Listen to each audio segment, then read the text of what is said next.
Pemirsa Ajeng Sebeng, kini saatnya saya Dana Paramita mengantarkan sejumlah berita dari Bali. Berikut 3 di antaranya.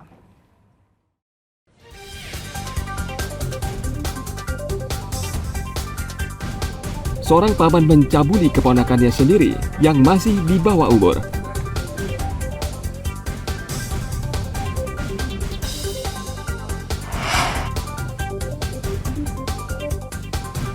Warga dihebohkan dengan benda aneh yang ditanam di 2 lokasi pura di Karangasem.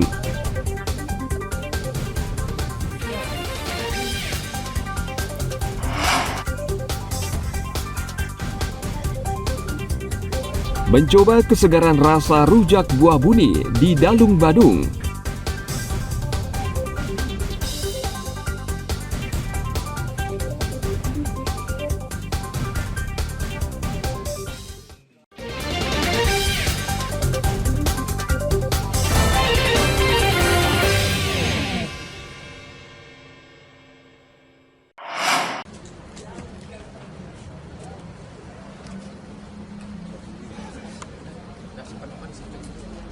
IWD alias Unyil tega bertindak tidak senonoh terhadap keponakannya sendiri yang masih di bawah umur.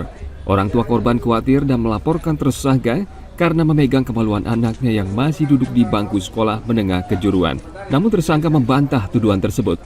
Ia mengaku hanya memijat korban. Sehari-hari tersangka bekerja sebagai tenaga pengamanan di Desa Tibu Benang, Kuta Utara, Badung. Hingga ditetapkan sebagai tersangka, ia masih bersikeras tidak mencabuli keponakannya. Perbuatan tersangka terjadi saat tengah malam. Korban saat itu meminta bantuan pamannya untuk memijatnya. Namun saat korban tertidur, tersangka mulai menggerayangi tubuh korban. Korban saat ini masih trauma dan Polres Badung masih terus mendampinginya dengan memberikan konseling. Dari penyidik memang dia itu bisa mijat, tapi bukan berarti dia profesi tukang pijat. Tadi kan sudah disampaikan dia security di sana, tapi dia bisa mijat dan kemungkinan sering mijat ini adiknya ini ponakan menurut keterangan ya.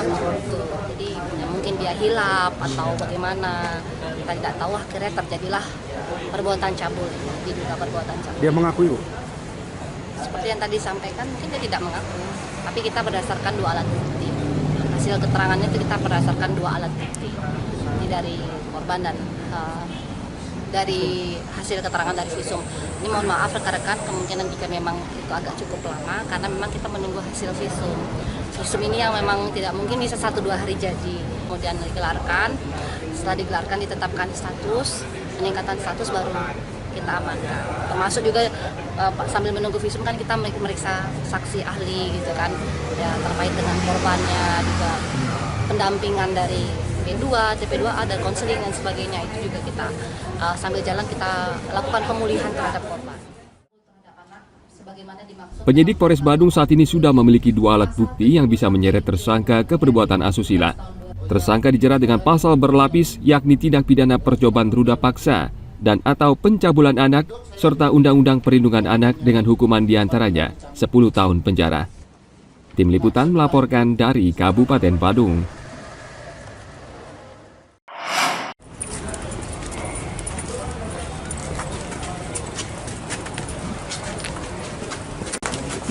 Satriana Putra sehari-hari bekerja sebagai teknisi ponsel di salah satu toko di Kota Denpasar. Namun sekejap nasibnya berubah menjadi pesakitan karena gegabah menyebarkan berita bohong atau hoaks. Ia ditangkap kepolisian sektor Denpasar Selatan 26 Agustus lalu di Pedungan, Denpasar. Tersangka ditangkap karena mengunggah video di akun pribadi yang berisi tawuran massal di kawasan Sesetan, Denpasar yang menelan korban jiwa. Dalam video tersebut ia meminta warga yang melintas agar berhati-hati.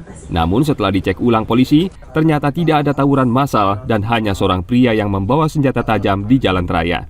Namun video tersebut sudah kepalang viral dan membuat warga resah. Setelah selesai, tersangka keluar dari konter dan melihat ada ramai-ramai di seberang jalan, dan tersangka saat melihat ada orang yang membawa senjata tajam karena mengira saat itu sedang terjadi tawuran atau perkelahian massal. Saat itu juga tersangka langsung merekam, kemudian tersangka memposting video tersebut di akun TikToknya tanpa bertanya ke orang-orang di sekitar mengenai kejadian apa yang sedang terjadi.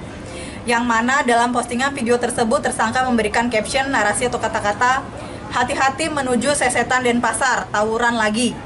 Dan habis di Taman Pancing, sekarang di Sesetan. Kemudian pagar Sesetan Denpasar di tag. Adapun pada saat itu kejadian yang terjadi sebenarnya adalah ada seorang laki-laki yang bertelanjang dada berjalan kaki sambil membawa sajam, dan saat itu tidak ada kejadian tawuran atau perkelahian massal yang mengakibatkan ada orang sampai terluka. Tersangka dijerat Undang-Undang tentang menyebarkan kebohongan yang dapat menimbulkan keonaran dengan ancaman pidana penjara selama 3 tahun. Tim Liputan melaporkan dari Kota Denpasar.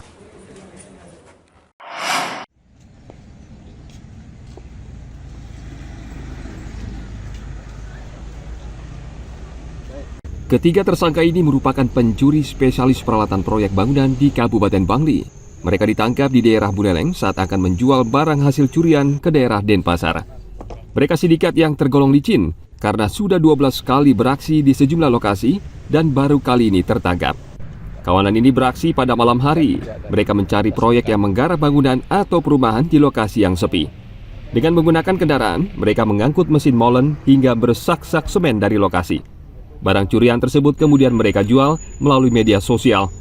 Dari tangan para pelaku, polisi berhasil menyita 6 unit mesin molen serta semen dan mobil yang biasa digunakan untuk beraksi. Tersangka semuanya diamankan di Buleleng di Sukesadi. Itu pun karena kita memancing tersangka pada saat menjual barang hasil curian. Jadi dapat saya jelaskan, kejadian di Kintamani kita menemukan barang bukti satu buah molen, kemudian selebihnya kita kembangkan, kita mendapatkan 12 TKP dengan 5 molen lagi dan 1 mobil yang dipergunakan untuk mengangkut. Sasaran aksi kita ketahui bahwa pelaku ini memang residivis ya, pelaku curat dari Pegayaman. Jadi sasarannya dia yang kita ketahui mencuri barang-barang yang ada di proyek. 2 di antara 3 pelaku ternyata merupakan residivis. Mereka saat ini masih menjalani pemeriksaan di Polsek Kintamani dan diancam hukuman 7 tahun penjara. Polisi mengimbau perusahaan yang kehilangan peralatan proyek bisa mendatangi Polsek Kintamani. Tim Liputan melaporkan dari Kabupaten Bangli.